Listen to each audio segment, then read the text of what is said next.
ng bayan, maasahan anumang panahon.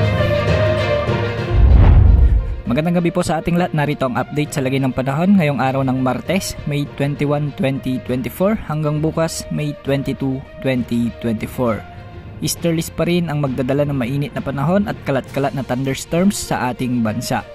May minomonitor din tayong potensyal na sama ng panahon at posibleng lumakas bilang bagyo sa mga susunod na araw. Sa ngayon ay may mga pag-ulan na nararanasan sa malaking bahagi ng Luzon, particular sa Cagayan Valley, Ilocos Region at ilang bahagi ng Central Luzon at Mimaropa. Bagyang maulap hanggang sa maulap naman ang kalangitan sa Metro Manila at may mga kalat-kalat lamang na thunderstorms sa ilang lugar. Sa Visayas ay may tsansa din ng pag-ulan sa Antique, Aklan at Iloilo. May mga thunderstorms din sa southern portion ng Negros Occidental, ilang bahagi ng Bohol at Samar provinces. Posible naman ang mga thunderstorms sa bahagi ng Zamboanga Peninsula sa Mindanao, kasama na ang Soc-Sargen, Davao Region at Sulu Archipelago.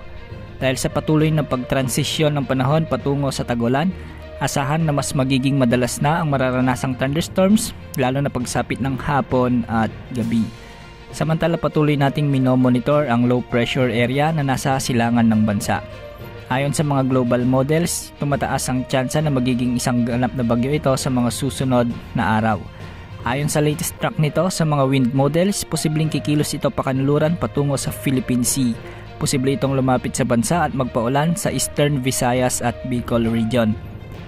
Ayon naman sa ECMWF model, posible itong lumakas bilang bagyo at makakaapekto ang dala nitong ulan sa malaking bahagi ng Visayas at Luzon dahil bahagyang hihilain o palalakasin nito ang pagpasok ng habagat. Sa mga susunod na araw, aasahan na iiral na ang southwesterly wind flow o ang mahinang habagat dahil sa nagbabantang bagyo.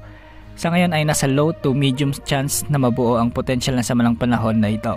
Hindi rin inaalis ang posibilidad na lalapit ito sa kalupaan o di kaya naman ay maglandfall sa ating bansa.